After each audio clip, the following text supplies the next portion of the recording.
Hi everybody, Zach here for another episode of our flagship program, The Spideydude Experience. This episode is brought to you by our loyal patrons over at patreon.com/Spideydude Network. Pledge today and get both early access to content on the main channel, as well as entirely exclusive content, like brand new shows and commentaries for old Spidey stuff, including commentaries for the MTV series, for example, as well as the video editions for Voices from the Eyrie Gargoyles Podcast. And our Patreon first show focused on the Krakoan era of X-Men. We also want to encourage you to check out our other programs that are all available on Audio Edition. These are all over on Spideydude.com, and they're available on your favorite podcasting app. Shows like Clone Saga Chronicles, the show that started this entire network, Spectacular Radio, Spectacular Sal Buscema era podcast, Amazing Spider-Man Classics, the Slot Symposium, and the sister program on this channel, Make Mine Mayday. As always, be sure to hit the like button. It really does help us big time in the algorithm. And additionally, if you have topics you'd like to cover on a live show or in a recorded medium, make sure to leave a comment down below the description or shoot us an email at SpideydudeRadioNetwork@gmail.com. Finally, make sure to join our community. Be alerted to all new updates by hitting that subscribe button and clicking on the bell. But to be clear, your viewership is more than enough for us. And if you want to hang out with us off YouTube, you can always go to our Discord, where we have all sorts of fun stuff, or you can join us on our social medias and follow us there. All the links are down in the description below. As always, we want to be making some references to visual aids and or live comments. If you're an audio listener, pay that no mind, but leave that 5-star review for us. Any and all feedback we will read on future episodes. Thank you, and without further ado, let's get rolling with this episode.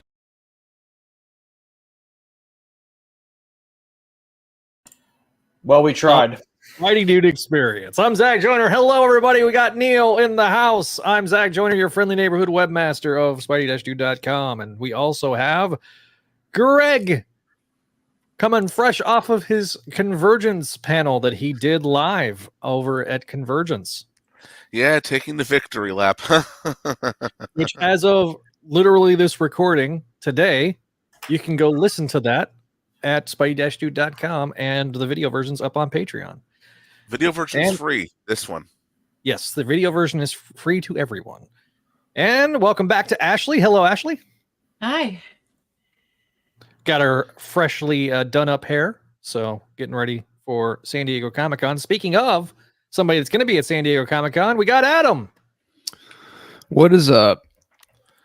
So we got a full crew tonight. So hello, everybody. Tonight we are going to be talking about the 5th issue of the Spectacular Spider-Man and or Spider-Men, excuse me. But first we want to talk a little bit about CONvergence. So Greg, tell the audience about the experience you had at CONvergence. I know it's corny to say it was 5 days of love, but it really was 5 days of love. Got to see so many people, some of whom I haven't seen in 10 or even 15 years, longtime friends. It was just a ton of fun. You know, they had me. I was on stage twice at this thing. Jen and I were on stage for the big 30th anniversary panel. I did not know I would be sitting next to Keith David for that one, and then we did the live podcast on that same stage the next day. Keith wasn't there for that one. He had to leave, but he actually did go and do a little presentation of a screening at the convention of They Live. Nice. I got Evan Starr in the chat. Hello. She was also at the convention. You guys got to meet. Yes, we did. Our number one fan. Yeah, she's a huge fan of you guys, and that's really cool that y'all got to meet. It is a bit. Is it a bit trippy? Because it's a bit trippy for me when you interact with people that are like fans of you, and there's still like this dissociation that you're a fan too. So it's did you have that same sensation? Yes, I mean it was like. There were points during this convention when, for the first time ever in my life, I was being treated like a rock star, and I was like, "Whoa!" I mean, it was just, yeah. Jennifer wasn't quite prepared for that either. It was a little bit surreal. I mean, it was fun. Everyone was great, but it was just like, "Whoa!" Yeah. So talk about the panel a little bit. You guys, who was all on the panel, and let everybody know. about. For the 30th anniversary panel, it was Brigitte Bacco, the voice of Angela, Tom Adcox, the voice of Lexington, Zara Fazal, the inspiration and the voice of the character Scheherazade from the SLG and Dynamite comics. We also had Greg's daughter, Erin Robinson. We had Keith David, the voice of Goliath, Corinne Charlebois, who was the artist on Gargoyles Bad Guys, the comic book series from about 15 years ago. Jennifer and myself, and then the following day for the live podcast, it was Brigitte Bacco, Tom Adcox, Greg Weisman, Zara, and there we go. And also I want to say, contrary to those who just listened to the audio edition, contrary to what Tom said, Brigitte Bacco did not flash her breasts. Yeah. So I went back. Sorry, context for that. What? So he made a joke. Huh? Tom made a joke. Yeah, she got up and she opened her jacket and was showing her T-shirt and it says "I love Angela," and then Tom says Brigitte is showing her breasts. Yeah. Yeah. Okay. And yeah. If you're interested in those, you can watch her TV show, The G Spot, which she did talk about during the panel. So she did. She did. So, but yeah, you guys got to do that. I was going to throw up a few more pictures for the visual aids. Obviously, go over to @From Erie and check out. Check out. Those are ancient. Yeah, I don't know. It's because I haven't logged in. Hang on. Let me. That's what happens when you don't log in to the X, or formerly known as Twitter. Yeah. So yeah. No, what still Twitter? We took photos. Jennifer and I took photos with a lot of people. We haven't seen some of those. We've seen a couple of them, specifically with Evenstar, who is in the chat right now, and with the Ricochet Kid, another person we met through this podcast. It was fantastic. It was a really fantastic experience. There we go. There was also a Young Justice panel, a Spectacular Spider-Man, Spectacular Spider-Men panel, and because it's been brought up in this podcast before, people have talked about the pace. And one thing interesting that Greg said was he plots his comics out meticulously, page by page, panel by panel, and he'll do this issues in advance. And at some point, he was told that he has 2 less pages per issue than he had initially planned for, so he had to scramble to do some re-editing. Yeah, and I was wondering about that. So. Pulling back up. That explains this issue, kind of. Oh, 100%. Yeah. Because we were kind of talking yesterday because we were going to record this the day before. We're actually recording it. So is this who's this one? Kid, yeah, that's Ricochet Kid. Okay, and that's Evenstar right there. So that's cool. Yeah, that's Evenstar between Jennifer and I. Yeah. Oh, yep. So cute. So, those are great photos. Those are good. Yeah, y'all had some good photos. So, but yeah, I mean, if you want everything Gargoyles, obviously go over to the Twitter account of Voices from the Eyrie. So I'm gonna. We still need to record our next. Got like 8,000 posts. How did you do that? I've only made like 5. I only made 5K posts. I was in my entire tenure on Twitter. Holy shit! I was hustling. I've been hustling this podcast since months before we even pushed our first episode. Spideydude needs to do more of that. Hustle. Yes. Yeah. So we definitely, and you guys were in their grand ballroom, right? For this panel? And it was mostly full? The room sat 1,500 people. Yes, it was mostly full. Wow. It's amazing. Well, that's amazing. I got to give you a round of applause. Thank you. Like, I give the real one. So, friend of the show, Javi's in the chat. He says hi. Zach? Hi, gang. Haven't read the issue yet, so I'll have to watch this later. But have a great show. Thanks to Javi. Hello, Javi. Yeah, so we are definitely. Yeah, Evenstar said also it was an awesome experience. Which, man, I am so lamenting not being there, but I was there in spirit. I was able to do the behind the scenes work here on the channel, so you can watch the unedited version. It's still up here on Spideydude's channel, but you also got the slightly edited version over at patreon.com/Spideydude Network. So first thing we did after the live podcast was over is we called Zach up to ask how it went, and I believe Jennifer spoke with you a little bit too. Yeah, I got to speak with Jennifer, which was always a pleasure. It's been a while. I think last time I talked to her was when we did the episode together. She was just very thankful for me giving you guys a home, and I told her, like I've told you before, that it is one of the great pleasures of my podcasting life to give this podcast a platform and help continue this renaissance of Gargoyles and being a small part of it. So thank you. It's much appreciated. And I gave each and every one of you thanks on the written portion of the podcast that just went up today. So yep. Over on. I appreciate that a lot. That was very kind of you, and all that over on Spidey-Dude.com as well. So, okay, let's shift gears from you got any other stories that you can tell before we shift gears there, Greg? There's so many. It's like, which stories do I narrow it down? Which stories are you allowed to tell? There's actually a few that I'm not allowed to tell, but it was just an absolute pleasure. I mean, the only downside was I caught COVID while I was there, and I'm recovering right now. I'm still positive. Yeah. Last I checked. Oh man, I just realized I've been muted this whole time. I did a classic Zach. Hey, you're growing up, buddy. Yay. Let's do another one of these. Like I'm saying, Spidey Dude experience. Let's hijack some convention. Let's see if we can find someone. Yeah. Oh, I mean, Zach, where Zach is, DeFalco's coming around, so we're gonna try and get him some one-on-one interview time. Maybe I don't know. That's up to Zach. Yeah. I'm not going down there though. I'm not driving 2 hours just to say hi to Tom. Fine. I would. Well, hang on. What day is it? Let me check. It's in August. It's on a weekend day. That's on Saturday. Maybe I'm not working that day. Maybe I will go, Zach. Just for you. Hang out together. Get a drink afterward. If I don't have a convention, maybe I'll just come down as well. Okay. We'll just make it a fun affair. Okay. Let's do it. Right. Greg? I'm just kidding. Adam? Greg, get a flight now. I'm on convention budget recovery mode right now because you kind of blew through the budget, didn't you? Yes. So, all right. Well, it's gonna ruin the tour.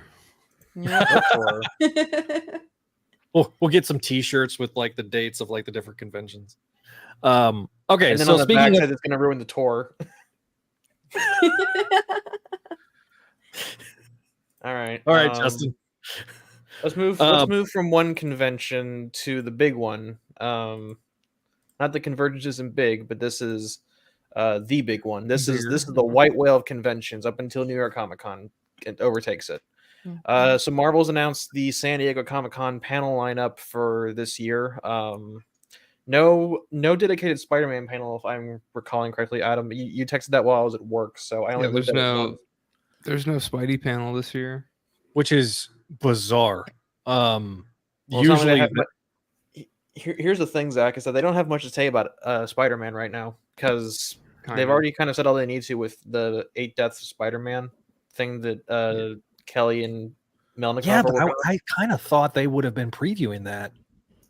I don't care. At San Diego. It's still early though. I don't know. I mean, Gleb looks like he's working on art for it, but yeah, I don't know if they'll have probably anything. said more than I don't want to say he's saying more than he should, but he's basically said he's on there for ASM 63 and 64, and that's all he knows. Mm-hmm. So, which is not surprising given conversations we've had in the past. Basically,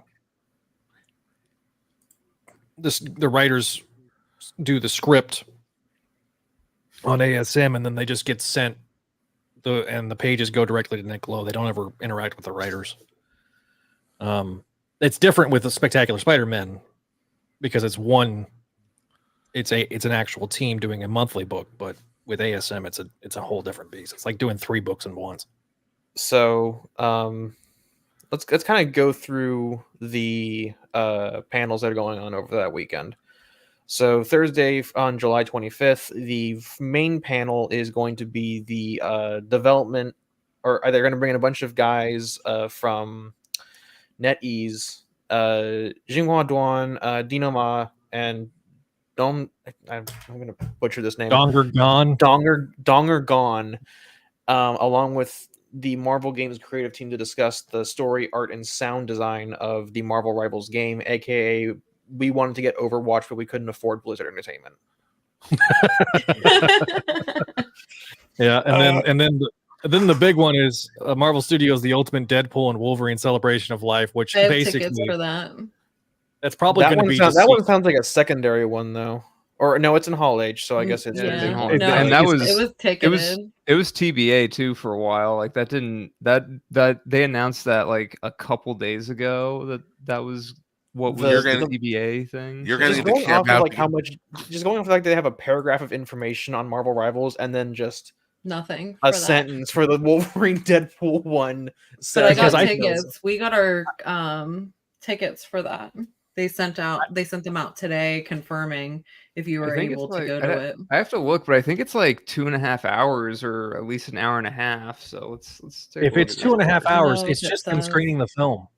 Yeah, like maybe. You know, like I just think it's going to be them because it comes out essentially that night. So yeah, the film starts going out to theaters on the 26th, right? Or wait, it's just an hour. Never mind. Okay, it's an hour.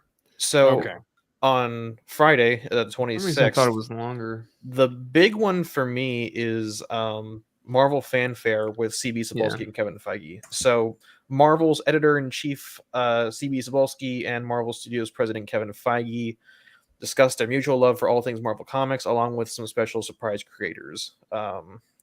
Basically just circle jerking themselves over Marvel's 85 years of history.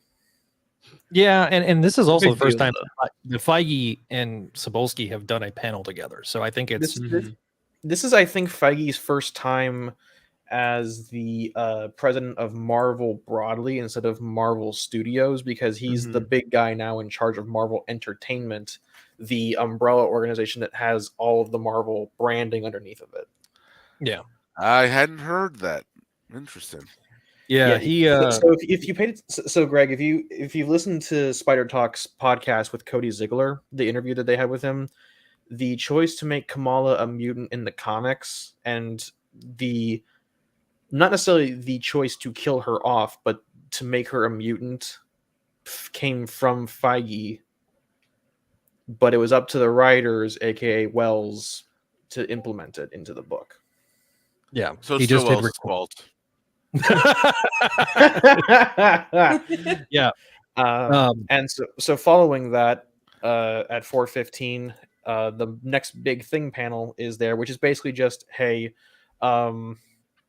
here's a giant hour-long ad for all of our projects coming 3 months from now. And they'll probably talk about a Death of Spider-Man there, if I had to guess. Yeah, you're probably right. I love how they it's the only comic panel not dedicated to anything else that I gotta say, I love how they talk about like the world-shaking ramifications of Blood Hunt will last for years to come. We know in reality it'll last like a month before everything goes back to normal.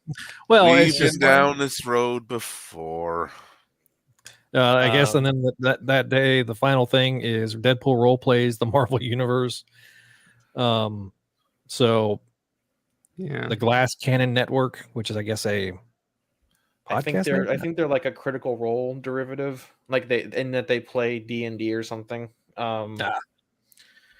Basically, this is taking the new edition of the Marvel role playing game, which actually came out, I think, last year, and showing off the mechanics and what's changed since the last edition was published.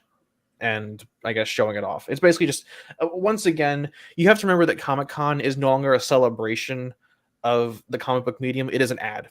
You're essentially coming there for a 3-day ad. I mean, I'll push back and say there's tons and tons of comic celebration going on. You just need to know where to look. It's fan. I'm mostly thinking of like the panels that Marvel is. Like the Marvel panels. Yes, it is. Yeah, it is an ad. The 27th, I'm the only one who cares about this. It's the X-Men panel, 3:00. Well, I was gonna say, like, if you're gonna have a comic panel, it's gonna be this. It's gonna be X-Men because it's basically X-Men's year. Yeah, it's the year of X-Men 97. They're getting their sexy new comic relaunch after their Fun Time Island fell to Titan Falls. And there are going to be a couple X-Men 97 panels with the cast and stuff. So, Hashtag Magneto made some good points.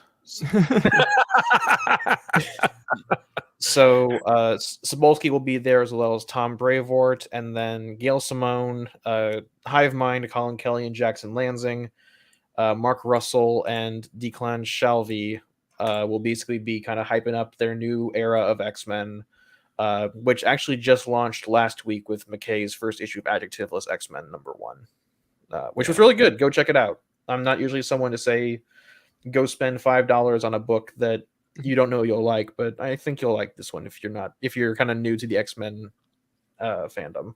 Well, by all accounts, McKay is a solid to great writer, so kind of makes sense. I know. I just don't usually present myself as like the actively telling you to go and buy a book person. That's fair. And then the big one on Saturday is the Hall H, the return Marvel Studios panel, the return of Marvel Studios to Hall H, which is a pretty big deal. Hey guys, it's me, Kevin Feige. Here's how we're spending $250 million every 3 months to bring you a movie that'll bomb. Quit being a pessimist, Neil. The vibes. Don't do that with Deadpool and all that stuff. I'm hoping they recognize what the issues were and they're taking steps to devote more time and bring more quality to the movies. It sounds like they were with the Daredevil news, honestly. Yeah, I think Daredevil was when they kind of realized they had a problem and started having to correct the shit midway through production. Yeah. Well, I hear they dropped King. We are finding out more. I think at that panel, I think the roadmap's going to be a little more clear. And then finally, Sunday has the Women of Marvel I don't panel. think they're going to go out of their way to say, "Oh yeah, so we dropped Jonathan Majors. Here's our new bad guy because we don't want to be affiliated with Dr. Doom." That guy. It's Dr. Doom. You know it's going to be Dr. Doom. The last day of the convention is the Women of Marvel panel at 10 a.m. Basically talking about the breaking into the industry as women. Yeah, I know, Walter. I know I sound bitter and cold and angry. Oh, Walter. So it's the panel that makes incels angry. Yeah. Ooh, yeah, you're right. Yeah. What's that? Women in my comic books? Okay. I do that panel every year, but don't tell anybody. Is this when you wear your jackpot outfit, or? Yeah.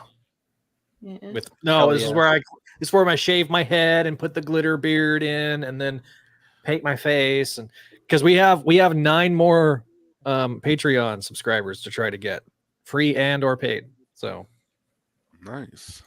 So after that, I think that's the last panel of the convention from Marvel directly. They did say that they're doing Deadpool Wolverine photo ops, demo of Marvel Rivals, stuff involving X-Men 97 and Spider-Man at the Lego copyright Marvel experience. I love how corporate speak has gotten its way into the advertising of convention panels. Yeah, they Hasbro's going to have some fun stuff. The Hasbro Pulse booth is number 3213. They'll also have the toy store there as well. I'm looking forward to what their G.I. Joe Classified HasLab is going to be. It's the Rattler. It's the big plane. The G.I. Joe brand panel is going to be on Thursday, the 25th. Paramount Pictures Transformers 1, they're going to do a presentation of that, the animation. Is that the animated series? The new one with Hemsworth. Okay. Yeah, with Hemsworth. I thought they were talking about like the first Bay movie and or the 86 one. The one that I will be very tuned in with is Marvel Legends panel with Hasbro on the 12:30 on the Friday, the 26th. Then they have the Star Wars panel as well. So it looks like all the toy panels are going to be on Friday, and then Dungeons and Dragons and Magic the Gathering on Saturday. And yeah, so And I think McFarlane's going to have a big panel too, so we'll probably see a lot more of the statues. That are. You will not get an update on the Spawn movie. That's just going to happen when it happens. Mm-hmm. And I'm personally, his one panel says that you will apparently. And I'm personally looking forward to what NECA had. And I'm personally looking forward to what NECA has to present and what Dynamite has to present, because Greg Weisman said that they're doing another Gargoyles comic, bringing back Frank Parr, his art partner from the series, to do the art. He hasn't said what it is yet, but he's really excited about it. I actually know what it is, and I think everyone else should get really excited about it too. There you go. They do have some exclusives. NECA does. Yeah. Oh, no. This is not exclusive. He said that they're doing this on our live podcast. No, so yeah, So I'm hoping they announced it at San Diego. I can't see why they wouldn't. See if there's any Gargoyle stuff that's San Diego. It would be Dynamite. It would be Dynamite. If there is, let me know too, because I'll sit in on stuff, or go try to track down stuff for you. I know Skybound probably has a panel for like Invincible animated series stuff, but I'm wondering if they have stuff for like the Transformers stuff and there's considering how hot panel. Because considering how hot those books are, I would imagine. Yeah, because I know that they've got they're continuing a Real American Hero alongside the Energon universe one, so I'm interested to see how that's going to turn out. Baron is a good guy? No way. Well, I mean, Larry Hama's finally receiving royalties for comics he published 30 freaking years ago. So good. Some justice being made in this world. There's Friday at 4:30, Transformers and G.I. Joe. The Energon universe is here. Holy shit! with Kirkman, DWJ, Joshua Williamson, Tom Riley, Sean Makowicz. Deliver the panel that will have everyone talking, and then Saturday 4:15 there's a Kirkman panel, Skybound conversation with Robert Kirkman, Q&A with fans. Yeah, I'm trying to get the San Diego list for Dynamite. Well, Zach's videos feed is gone, so thanks, T-Mobile. It's because he was using that cup. I think he's just using he's using something that's blocking off his camera's resource output. So yeah, it's just being wonky. Hang on. For once, T-Mobile is not responsible. Yeah, this is user error.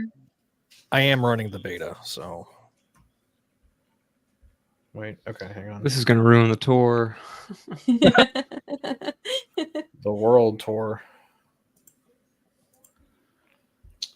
Apparently, the Marvel booth is going to be brand new this year. That's exciting. Finally changing it after like a decade, I guess. I don't know.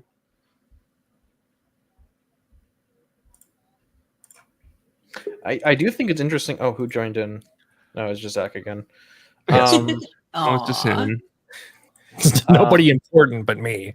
Well, I mean, you're just always here. That's why I'm not surprised. Please welcome Greg Weisman and Humberto friend of the Ramos. show, here to make sure we don't say anything bad about his book. I'm kind of. I know we've kind of already said it. I'm kind of shocked there's no Spider-Man panel. Like I said, I don't think there's much to mention that they can't just shove into the next big thing panel, but it's kind of weird. I'm not gonna lie to you. I feel like there should be an ultimate. I was just thinking this. There should be an ultimate universe panel.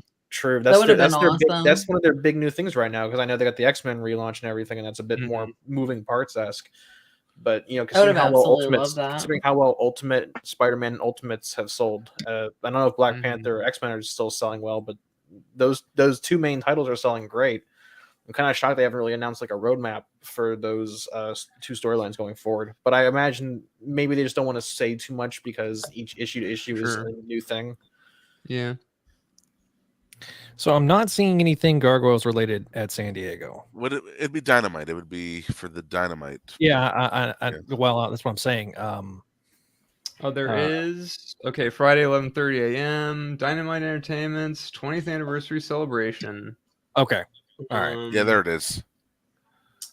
Yes. Dynamite founder Nick Barucci and executive editor Joe Rybant are joined by a star-studded cast of creators and friends, including David Pepos, Declan Shalvey, Luke Lieberman, Gail Simone, and others talk about their 2 decades of making comics history as well as previewing upcoming projects. Yo, Space Ghost. I want to hear Space Ghost. That Space Ghost. Coast to coast. There's also Sunday, 11:30 a.m. Disney Dynamite Entertainment 2024 Diamond Previews Premiere Publisher. That's gonna have Joe Ryban, Sweeney Boo, Amanda Dybert, Sue Lee, and Chuck Brown discuss the Dynamite Disney titles and preview upcoming new projects. Well, that's great. All right, so I guess we'll have somebody hopefully maybe at these panels, and if we can sneak in and go from there. So we will be reporting back. Regardless, we'll report back the next episode we do, the next live episode. That will be after San Diego, so we'll talk about that and everybody's time there, because we're going to be covering. I believe we're going to be doing Ultimate that week.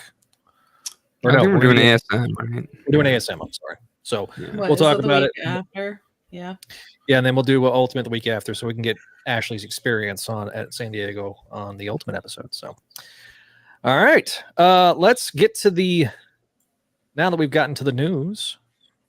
Let's get to the contents of the issue. All right. Time to recap. All right, Neil, gonna do our recap. So, Spectacular Spider-Men number 5. This is not the animated series, folks. This is a team-up comic. Issue number 5, written by friend of the show Greg Weisman, penciled by Humberto Ramos, inks by Victor Olazaba, and colors by Edgar Delgado. I want you to imagine a world, folks. Imagine a world where your family is robots. Now, imagine that you have a weird clone goo guy, and he beats the crap out of one of them. There's a giant hole in them. And then also imagine that the others just are dead for no reason.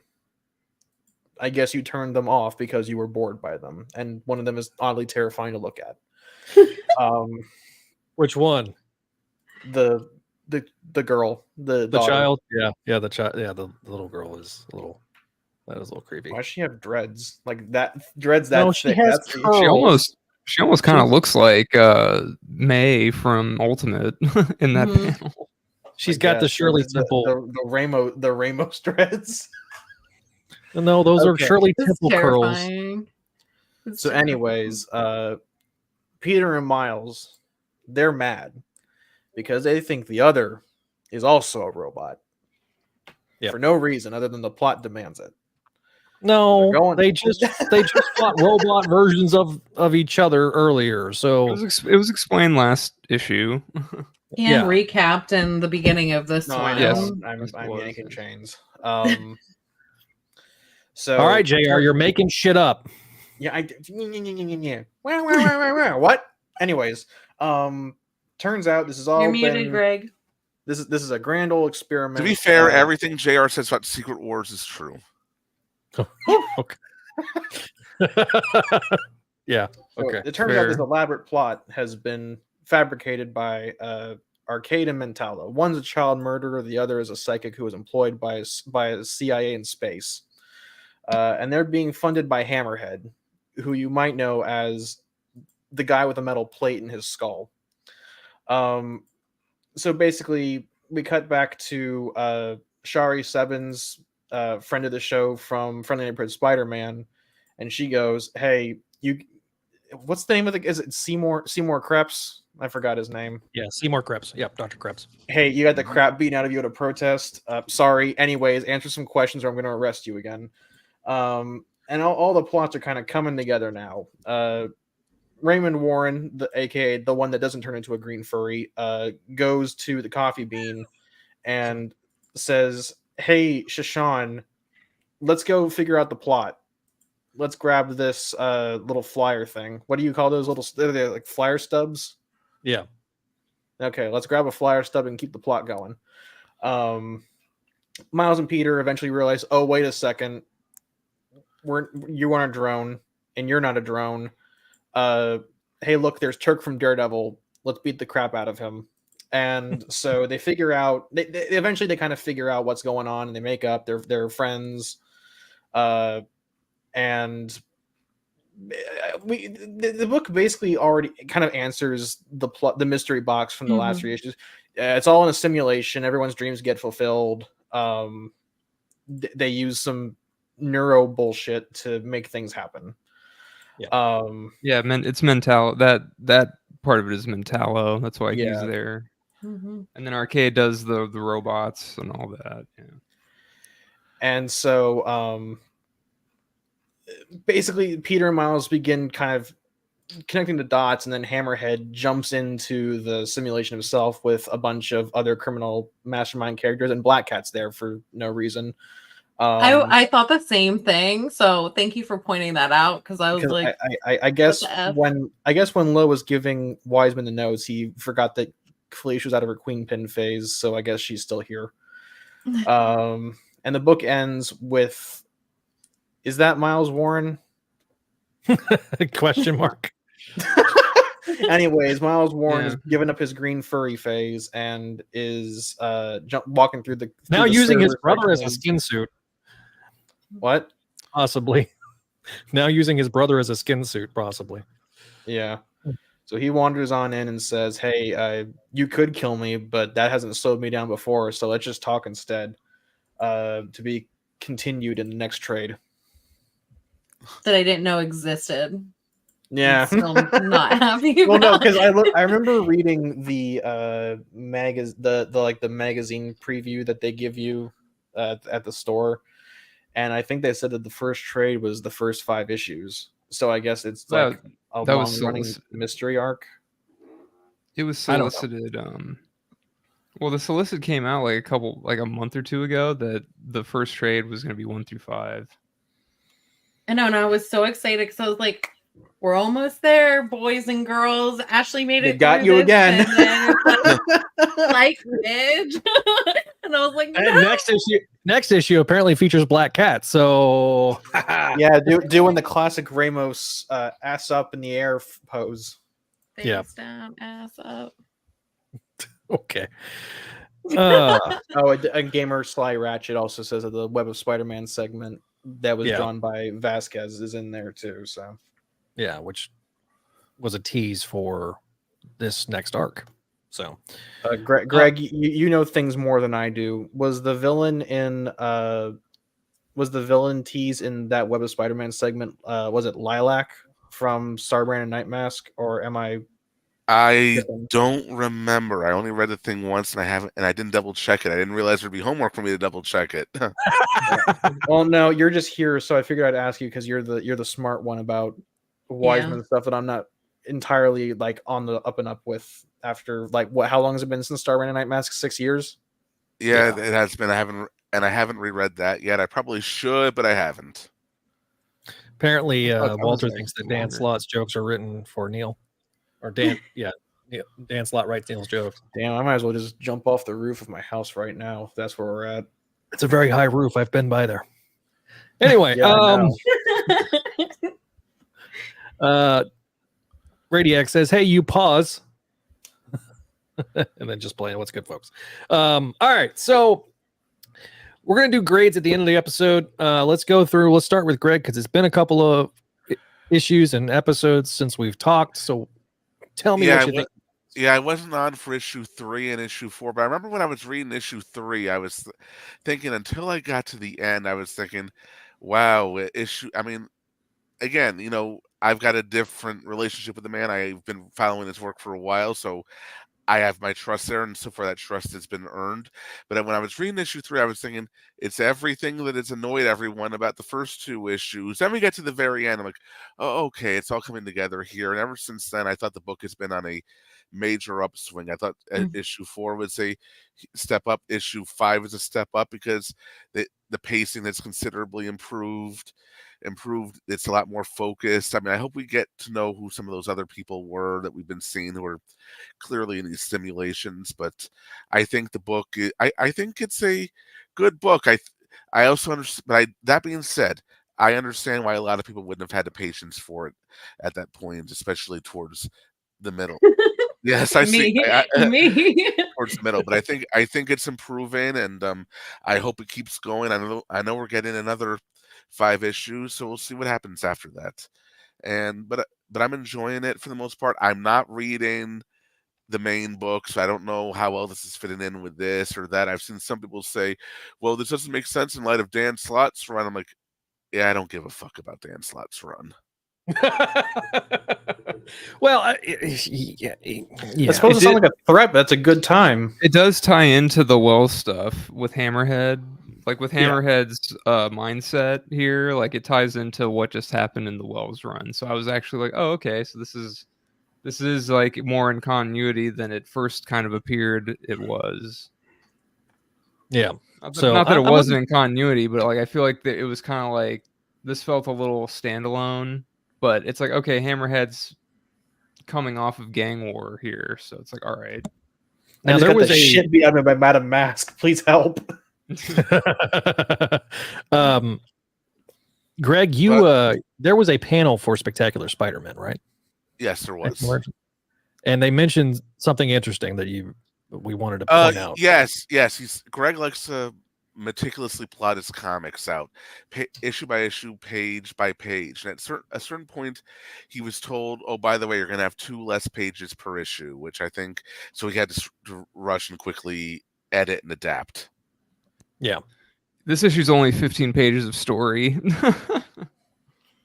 Actually, didn't you count it? I counted it. It's like it's only 15. Like I think that's like my big con with the book. Honestly, what? It's partly because there's a lot of 2-page splashes here. Yeah, and that's part of the problem. Yeah, he doesn't choose the page count. FYI, those are decisions made above. Oh yeah, I guess. Well, if there are 2-page splashes, then I guess it's probably closer to 20 then. Yeah. Mm-hmm. Yeah. It's like 17, 18. There is 2, 3, I think there's 5 splash pages. So or 2-page splashes. So yeah.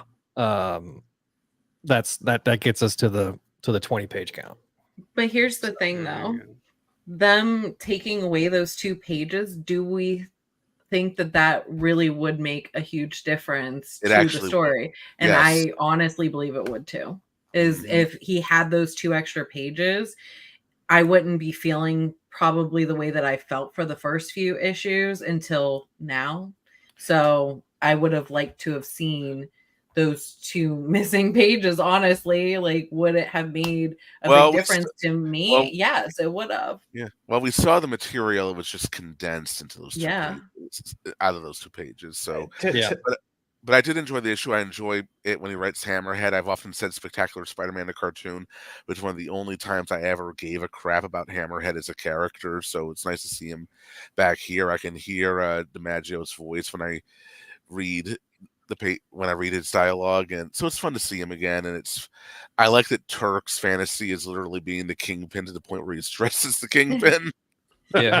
I just wanted to point out this is a similar issue that Hickman's had with Ultimate. Not necessarily to the same degree. I think Hickman's a bit better about utilizing his page count more effectively. But I think on the last issue I said that the book maybe would have benefited for 2 or 3 extra more pages, especially because we're paying $5 for the book now. This book I believe is still $3.99 an issue, but still I think that the less time we have on recap pages, or please get some better graphic design, Marvel. I am for hire, by the way, if you want to. Put that plug in there. But my point broadly is that I think Marvel needs to do better about utilizing its page space more effectively, so that the storytelling can actually be done and not be wasted on 2 pages of graphic design when it matters the most. Because this is the issue that ties everything together. This one's pretty egregious too, because all the other ones have had the recap and the credits all on the same page, but they split it up for this one. It's like, come on. Yeah, that one. Yeah, and that's not the fault of Greg. That's more. That's Marvel. Just it's Marvel realizing they can cut corners and get away with it, kind of. Okay, bye, Zach. No, Bye, well, Zach. I was trying to fix my camera, but never mind. It's the cup. It is. Like I said, I thought the first issue was pretty strong. I thought the second issue, there were some issues, and then the third issue kind of went like this, and it swung back up. Yeah. See, I didn't think so. I felt like the slot arc. It was all over the place from issue 1. In my opinion, it was very hard to follow. And then issue 2 was hard to follow. And then, like you said, it started like after like 4, I liked 4 and I liked this one. So it definitely swung up because it's now forming like the full like picture, and it's not jumping around because there's just too much going on with all those different side characters and stuff. Like I don't really care about all of that sideline stuff when I'm trying to figure out what's actually going on in the book. So this is now it's wrapping it up and explaining things and, you know, like the whole inner workings of it. I just, I've liked these last 2 way more than I did the first 3. It was very hard for me to get through those first 3. Yeah, I remember. Yeah, it's still like I even sat down to try to like go back through them again, and I could not do it. Yeah. So overall thoughts, we'll just jump over to Ash since she's kind of jumped in here. Oh, I gave mine, and I agree with like Greg with everything that he had said in regards to this, and I do wish that there were those 2 extra pages to, you know, wrap the story each, you know, issue that has been out, because it would have made probably the world of difference with me going into this and reading it, because it was a struggle. And like I said, I actually am enjoying these issues now since we made it through those first 3, and I get why they did what they did and how it was written, and like, you know, stuff like that now. But it was just so much to get to this point for it to be enjoyable at this point. I get that. One thing I do want to point out, was I haven't seen anyone here say this here, but I've seen it on CBR. There were people who were complaining, well, what's the point of this? Shouldn't Miles and Peter be coming together to fight bigger threats they can't handle alone? And I'm thinking, that's really not the point of this book. This is not the book that was pitched. It's about them becoming friends, not just mentor and mentee. Right. It's them becoming friends. So yeah, the complaint forming maybe that a bond. Yeah, I do understand people who say it should have happened years ago, but we didn't get that book years ago. We're getting it now. No. Yeah, no, I agree with that as well. And it's nice to see them coming together finally. Like now they're like, oh, you're not a robot. All right. Like, let's be buddies now. And it isn't like, hey, this is what I've been doing for this long. You can follow my footsteps. It's actually them like making friends and like being friends. And I really like that aspect of it. Because I do agree it should happen a while ago. Yeah. One thing I do appreciate about the fight scene is I do appreciate that Peter overall is still the stronger Spidey. He's older and more experienced, but they did that without undercutting Miles in the process. It wasn't about making one look better than the other. Peter's still the more experienced of the 2. Yeah. Yeah. Yeah. Peter's acting like, I mean, even though he has a bit of a juvenile streak, he still is acting like an adult here, and that's something I do appreciate as well. Adam, go ahead. Yeah, Greg. I was going to say, I know the idea that was letting his inner 16-year-old out while trying to relate to the 16-year-old, while Miles is trying to be more mature to relate to the adult. I know some people got the wrong impression on what all that is, but I also understand, considering the way Peter's written in a lot of other places, especially in these last few years, it can kind of blend in with that, even though it's not meant to be that. I do like the take though between the 2, like more experienced Peter than from like Ultimate, where he's like learning himself. I do like the drasticness between those 2 series, like reading these. So I do like that aspect too, that he is like more established. He knows, you know, like he has the tools and whatever to be able to like help Miles and, you know, all of that stuff, because he's been doing this for a while. And then watching him on the other side for Ultimate, like learning, like he's in Miles' spot now. Like it's awesome to watch the dynamic between the 2 series. Oh God. Oh no. Oh no, what did he do? Oh yes. Walter left a voicemail. I guarantee it. Oh, is that why your phone was ringing? Okay. That's why my phone went off. It's because I just wanted to point out real quick before we get to that voicemail that I think one of the main issues with the book is not necessarily the main issue with the book is the pacing by far. I think that putting aside like the fact that people misinterpreted the mission statement, which was Peter and Miles becoming friends, I think this should have been the last issue of the arc.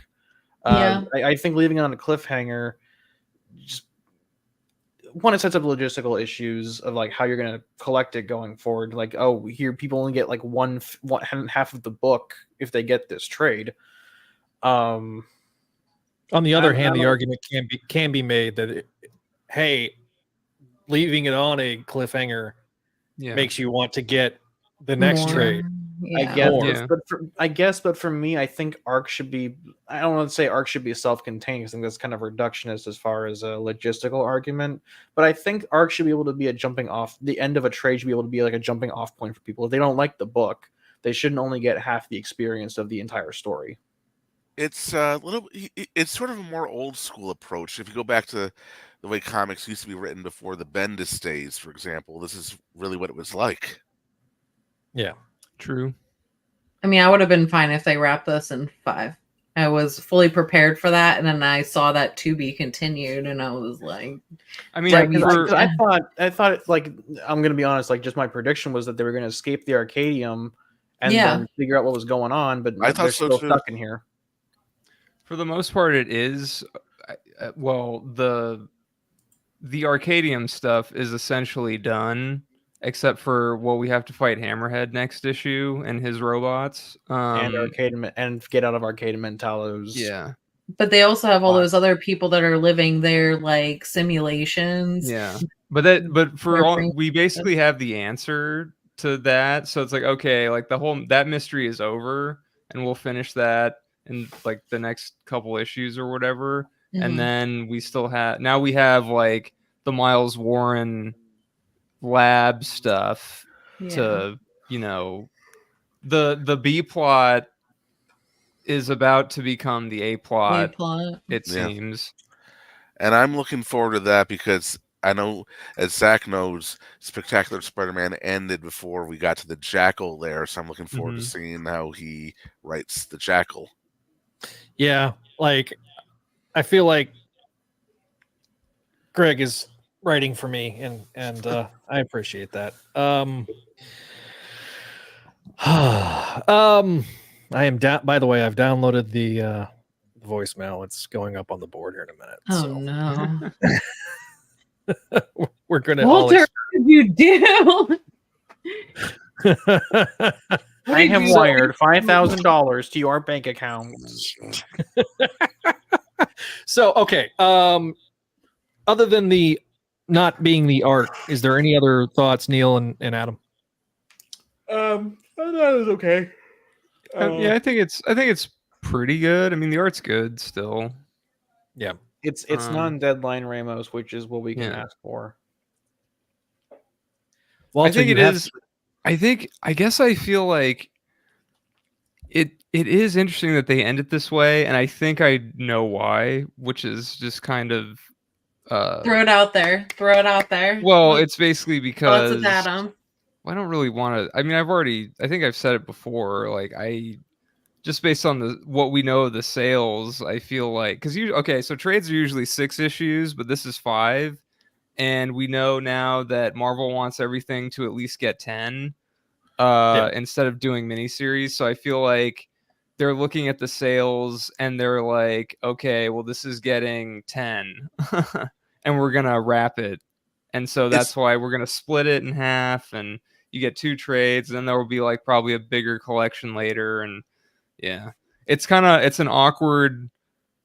interesting but awkward split. Is 5 issues a new thing across the board? Because, okay, going over the Dynamite with the Gargoyles comics, the big first arc was 12 issues that was released in 2 6-issue trades, and the Dark Ages spinoff is also 6 issues that's being released in 1 6-issue trade. But now everything moving forward is 5 issues and then 5 issues from the looks of things.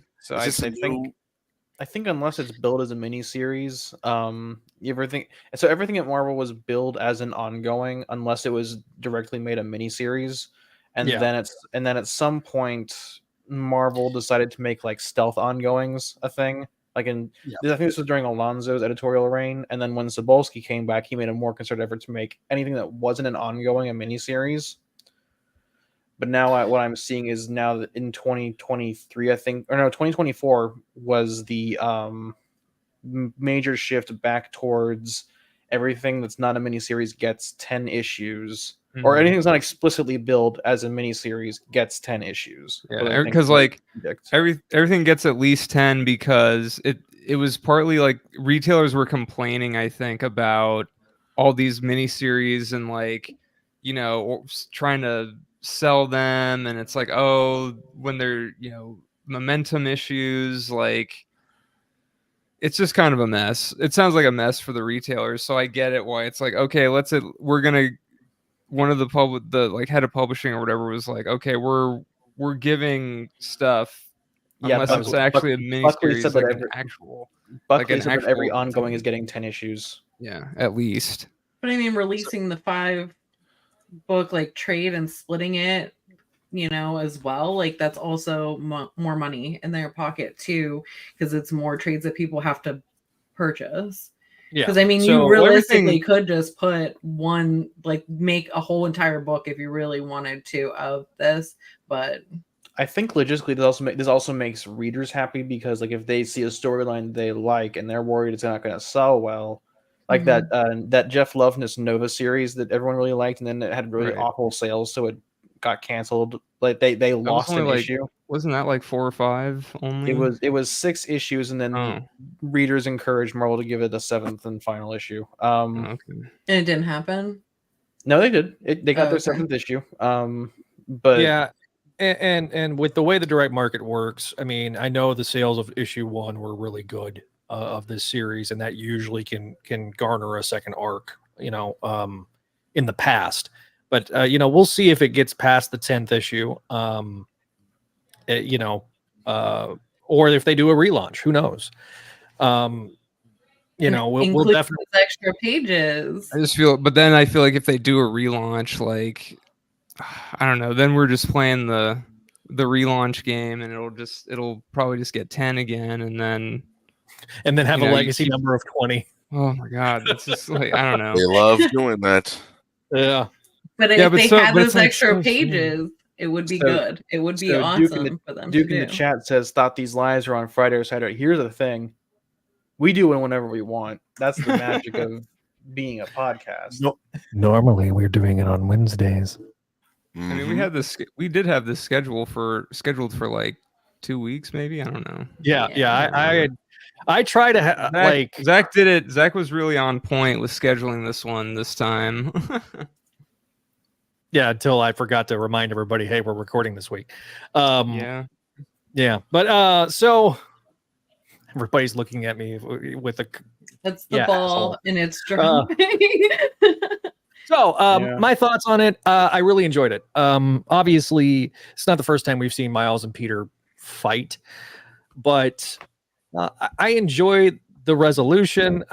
The humor was good. The artwork was really solid. Again, I think this is some of Ramos's best artwork in a long time. I'd say this might be their most brutal fight against each other, maybe, that I can think. I'm only going off of the first Spider-Man confrontation in that miniseries. Yeah, this one's a little more brutal than that. I think they didn't fight in Spider-Man 2 against each other. So, I would hope not, because they already knew each other. Yeah. And I don't recall them fighting against each other I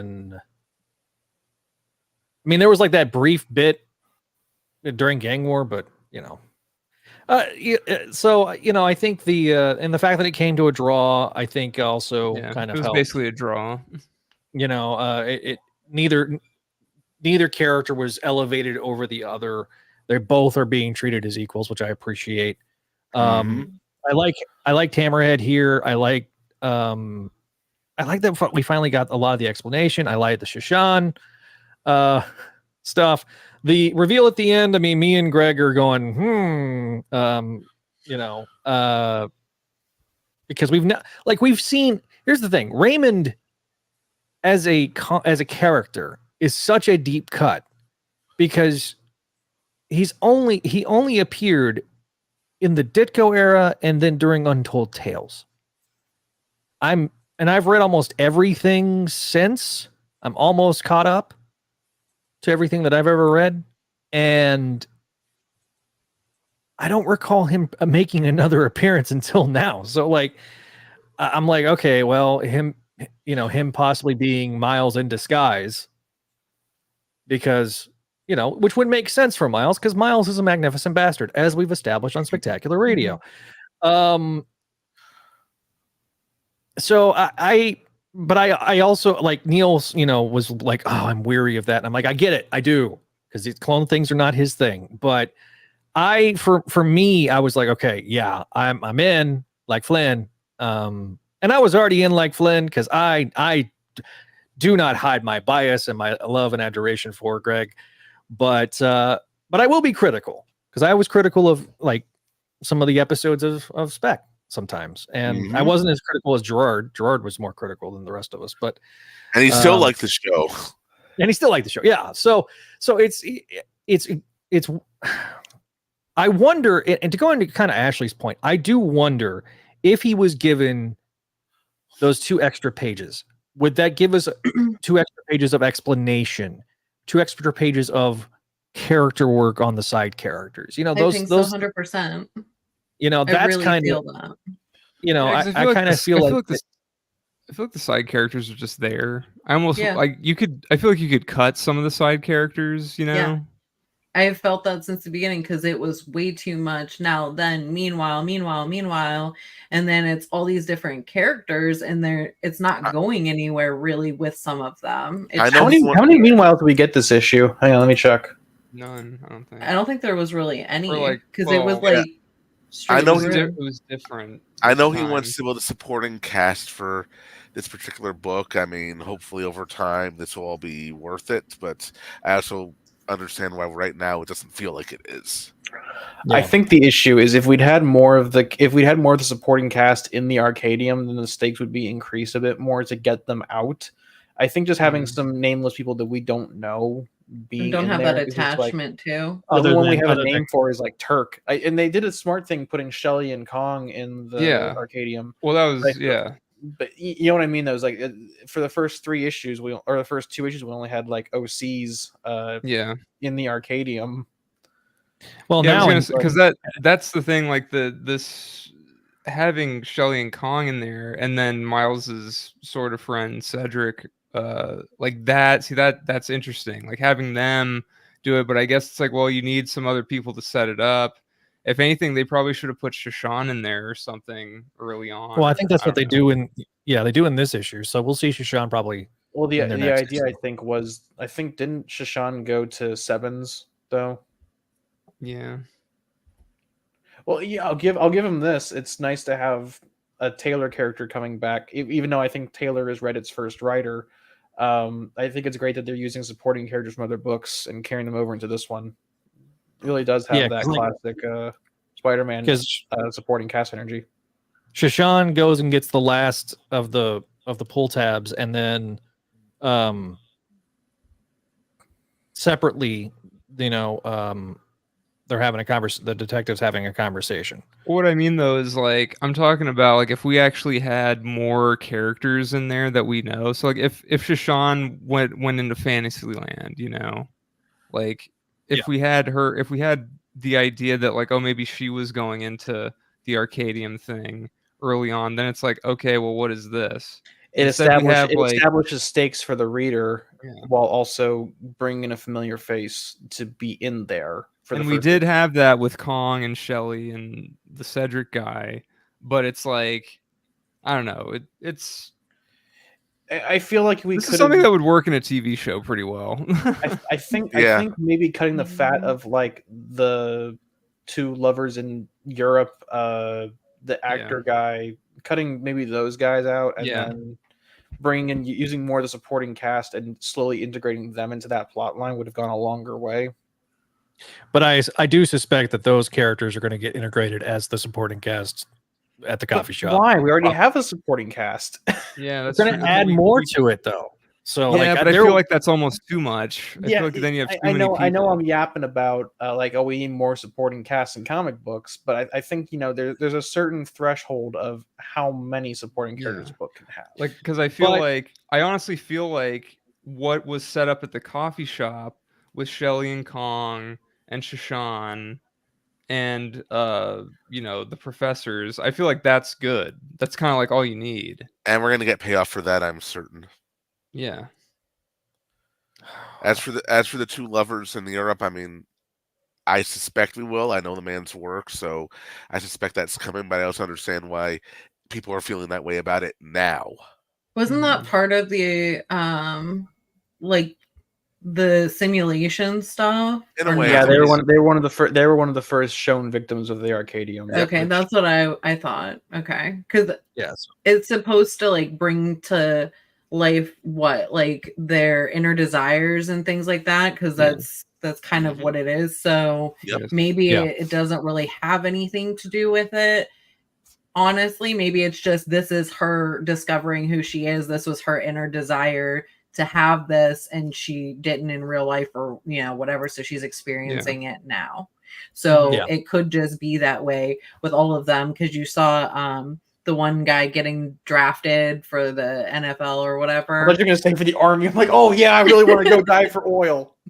But that was his innermost desire. So, I mean, that's at least how I was taking it while I was reading it. So I wasn't sure if I was correct, or if that was actually something that was happening, or. You are correct. We were supposed to be off balance about that, but I see Gamerside Ratchet says their third issue felt like the climax of the Meanwhile segments. Yeah, it did. And whether or not that worked for people, you know what? Well, your mileage may vary.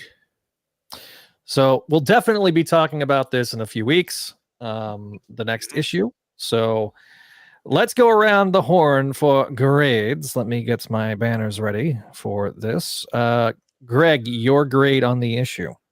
Again, I'm going to give this one an A-. I probably would have given 3 a C+, and I would have given 4 a B. This one's an A-. So A- for Greg.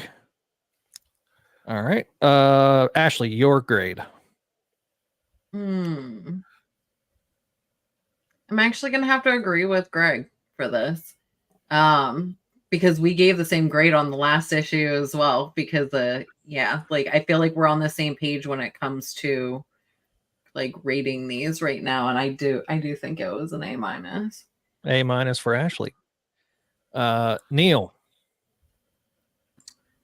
So first off, to answer the two lovers in Europe, the lesbians in the first issue, you're gonna have to go back and get these books, buddy. Giving it a B. Giving it a B, just a straight B. Yeah, straight B. Straight. Nothing that really offended my sensibilities. More just I'm looking at this, and as a backseat, as an armchair comic writer, I'm seeing ways we can tinker with this and make it better. But also, it's not worth getting into a tizzy about. It's just there. It's fine. Okay, Adam, your grade. I think I'll give it a B+. B+ for Adam. As it upgrades, come on. B+, there we go. And then I am going to also agree with Greg and Ashley and give it an A-. It's the best one that has come out. And the recap in the beginning, I mean, you could honestly just go get this book, read that, and everything that's freaking happening in this series, if I'm being honest. At least that's how I felt, because I was like, oh, this explained so much for me. My trades, people. Excuse me. Eepy. Oh, 100%. Yeah. So, okay. I guess we're gonna do super chats and or voicemails, and I am terrified.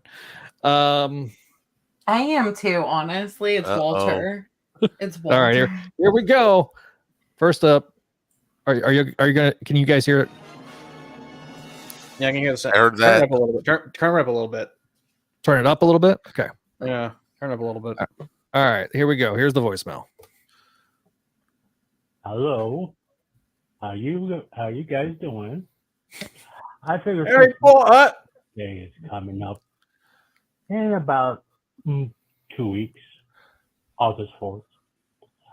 And I figured I should make a few birthday wishes that you all can make come true. Oh no. I'm terrified. Well, as Neil, if you want to get me a birthday present, I really would like to see you cosplay as the Incredible Hulk. The green hair, all that stuff, because it kind of reminds me of me, angry, full of rage. So let it shine on through. Greg, Oh no. I'm going to make it simple for you. I like to hear your voice acting skills for one of the gargoyles. Pick your favorite one. I'm not a voice actor at all. You don't have to do the I think whole that's the joke. no. Sing me happy birthday in that voice. So, try to see one from a gargoyle episode, your favorite one. Okay. All right. Adam, Okay, you want voice? Pause. you kind of Pause. remind me of a young Peter Parker. Hang on. I don't know if I can. No, Here, when he was drawn as a skinny, nerdy type of kid. This is for Adam. Well, Peter Parker was for me. I guess every grad you can sing me happy birthday or do your favorite line from a comic book. Okay. Ashley, bake me a birthday cake. I know how much you love cooking, so I do. I will. but I know how much you like cooking. And that just leaves the great and the brainchild Oh God. Spideydude Radio Network. I'm not going to be mean to you, Zach. Nor I'm going to try to enforce any of the little challenges I've put upon you as far as cosplaying as Jackpot or as or shaving your head, painting it green, and painting your nose red to be the drunk Green Goblin. green gobbler goblin. Yeah. I will ask for one show that you wear a Chicago. Oh. We're gonna make I know. you wear Chicago Cubs or not Chicago Cubs. A Chicago Bears shirt is what he wants me to wear, and the chances of that happening are 0. Walter, you've gone too far. You've transgressed onto his sacred grounds. Okay, here's what I will do, Walter. I mean, Walter, if you Because really want me to do a voice acting to say happy birthday to you, I will do that right now. It will be nightmarish for everybody, but do you really want this? Should I do this? Greg, Yeah. real quick. Hang on, Greg. Yes. Can you do a standard New York accent? We'll just say that's a gargoyle. No, it's not gonna. It's not gonna be a gargoyle. I'm gonna give you something that is voice acting. That's gonna be nightmarish. It's gonna be happy birthday for Walter. Do you want it? Oh God. Do you want Oh, this? he does. I know he does. Let's see. Does he respond? All right. He said yes. All right. Blow me up. That's what she said. Happy birthday, Mr. President. No way. He's doing this thing from inside. He's doing Marilyn Monroe. Holy shit. Oh. What One of the gathering the Gargoyles conventions we had, the ones in Los Angeles, our mascot was a Marilyn Monroe-esque gargoyle. So there you go. Okay. Well, there you go. I warned you. I warned you. Duke the Legend says that Ashley looks like Felicia Hardy, Black Cat. Thank you. Yeah. Yep. That's the all right. So there were some other ones that I had. Even Star enjoyed that. Yeah, I know she did. Radiac says, I also had a hard time with these last two issues for the cliche hero versus hero that Marvel has a big problem of. I also don't see much of a dynamic forming. Seems that they're still on setups. Problem with this is that Peter is so happy to be friends with Miles. This is Professor in Cantor, but not Ben currently. Well, that's just editorial's fault. That's just because Ben Riley is running around cosplaying as a Baja Blast. Yeah, and that's not the focus of this book. Yeah, that's yeah. I agree that Peter and Miles are not mentor-mentee, but more like closeness of cousins, if that makes sense. Not quite as family, but certainly not distance. Just be the typical legacy hero. I was apparently staring intensely during the recap, so I figured I'd highlight that. And then Gamer, said that felt it. The third issue felt like the size. Ella, look at Neil. He has the Hulk face already. LAMO. And thanks, Greg, to Walter. I was gonna say if the Cowboys played the Bears, which they don't, at least not in the. They're not in the same division, are they? No, they're in the. They don't play the NFC North this year, unless the Bears make the playoffs, which is a distinct possibility this year. They will not play the Cowboys. So, if they played the Cowboys and the Bears won, I will go to Lids and spend $20 on a hat. Adele and I could honestly probably just make you one. And I'm also going to put Walter's face on the bill. Photoshop it behind the Bears logo. Yeah. Oh, could you help us make that, Neil? Make that a thing. That, yeah. Adele and I, we got this. We're crafty bitches. Oh, Lord. We have in Jesus. Oh. Because I'm praying over here. Hey, the Cowboys are going to make the playoffs, Walter. They've been 12-5 3 straight years. Anyway, guys, it's going to happen this time. I swear. This is our year. Duke, you got to listen to other episodes, man. We call Chasm Baja Blast. Chasm. Because Chasm. It's pronounced chasm. No, listen, let me have my Anthony Sebra movement, okay?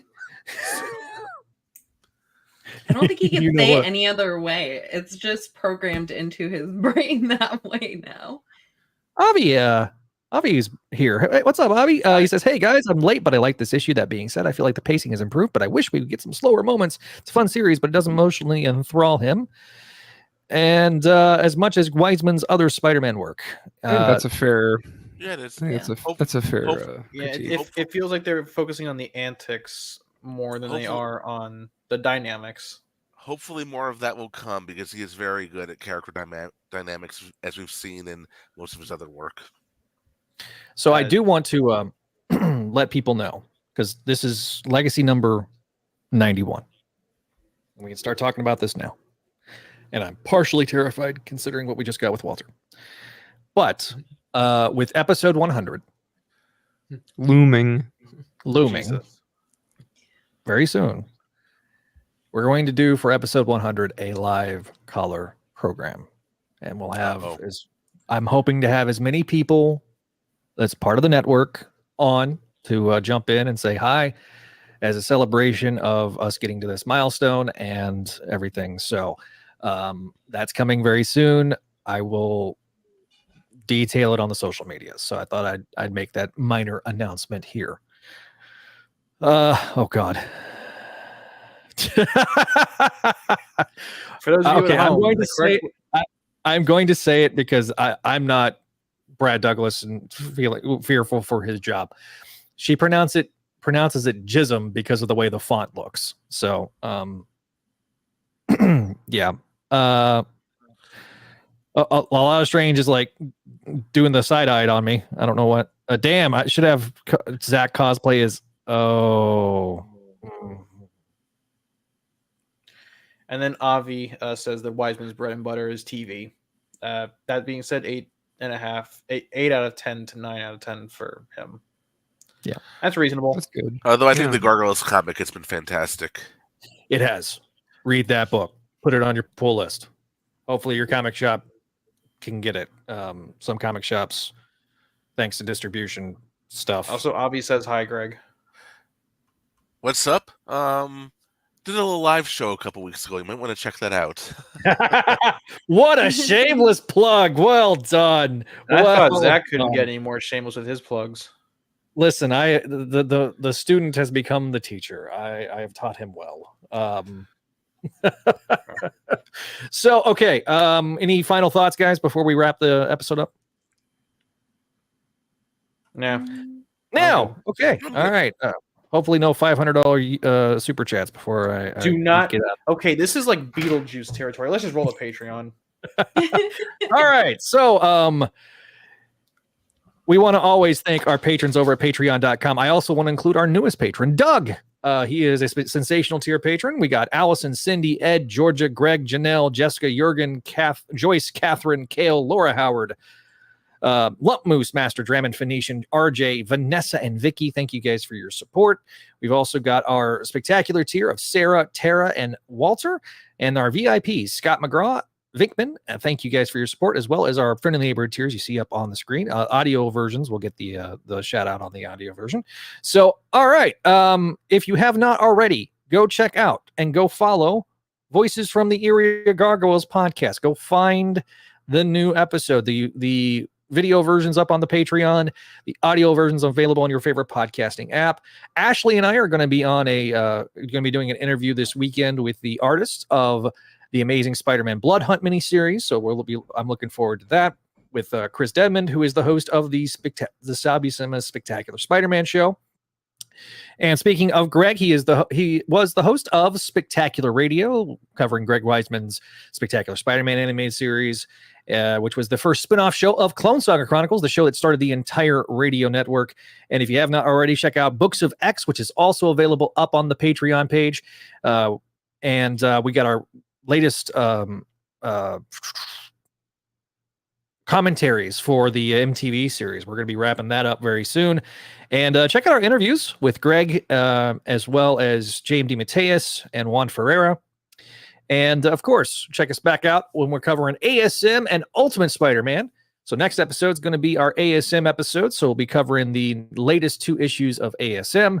So we hope to see you there. Be sure to follow us on the social medias at Spideydude Radio on Twitter, at Spideydude Network on Threads, Instagram, and Facebook. And of course, if you have not already and you're an audio listener, go find us over on the youtube.com/Spideydude Radio Network. And if you want to do what Walter did and have your voice heard on the show, you can always leave us a voicemail at 818-925-6631. Thank you guys for your support. Thank you guys for watching, if you're watching us live or after the fact. And we'll see you next time here on the Spideydude Radio Network.